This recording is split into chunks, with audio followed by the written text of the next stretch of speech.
Jangan lupa subscribe YouTube channel Metro TV News dan jangan lupa nyalakan notifikasinya. Seperti apa sebenarnya kebijakan PBB gratis di DKI Jakarta ini untuk rumah dengan NJOP di bawah 2 miliar? Apakah sudah tepat? Kita akan bahas bersama dengan pengamat kebijakan publik Trubus Rahadiansyah terkait dengan untung rugi PBB gratis di DKI Jakarta. Kita langsung sapa melalui sambungan virtual. Selamat siang Pak Trubus. Ya, selamat siang Mas. Terima kasih Pak Trubus telah bergabung bersama kami di Sisi Metropolitan. Jadi kalau kita lihat, iya menyenangkan sih orang-orang yang punya rumah di bawah 2 miliar, wah bebas pajak. Tapi kalau dilihat dari Pemprov DKI Jakarta akan punya potensi kehilangan 2,7 triliun. Tanggapannya Pak Trubus?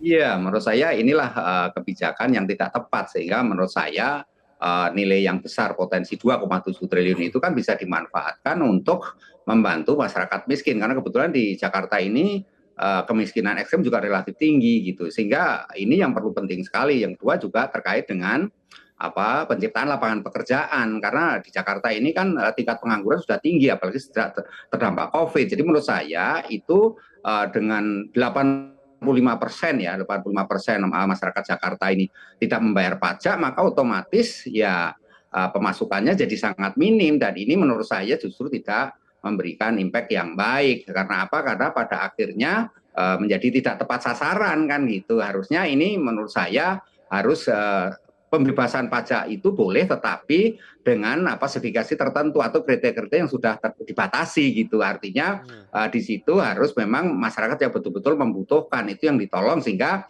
mereka-mereka ini yang terbantu. Nah, tapi yang terjadi kan ini Pemprov DKI dengan Pergub 23 ini justru memperluas karena yang di atas 2 miliar pun juga mendapatkan diskon. Lah ini kan menjadi hal yang menurut saya potensi yang 2,7 triliun itu jadi sangat rugi lah, menurut saya sangat rugi. Dan disinilah kemudian artinya tidak bisa mendukung bagaimana masyarakat kelas bawah atau masyarakat miskin ini bisa terbantu atau tertolong dengan kondisi yang ada. Menurut saya itu, Mas. Berarti ada potensi salah sasaran nggak kebijakan ini Pak Trubus? Apalagi kalau kita lihat rumah dengan nilai 2 miliar ke bawah, ini dimiliki oleh 85% warga DKI Jakarta.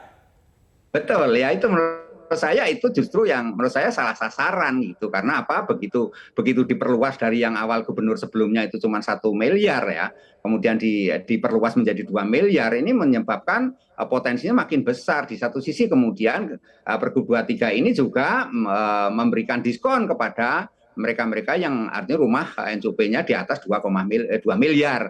Nah, jadi di sini menurut saya memang perlu satu evaluasi sebenarnya supaya ini tepat sasaran, karena potensi 2,7 triliun itu sangat besar sekali, Mas, dan itu bisa mendorong peningkatan pada masyarakat miskin sehingga mereka sangat tertolong, apalagi di tengah harga-harga yang makin naik. Memang kalau dari sisi logika kebijakan Pemprov DKI seolah-olah itu benar baik, tetapi sesungguhnya yang terjadi masyarakat yang miskin tetap akan miskin gitu, karena mereka tidak tertolong kan dengan kondisi yang ada. Padahal harusnya dengan 2,7 triliun ini bisa setidaknya menolong mereka-mereka yang sangat terpuruk saat ini, dan kemiskinan ekstrem di DKI Jakarta bisa tertolong gitu loh, Mas. Baik.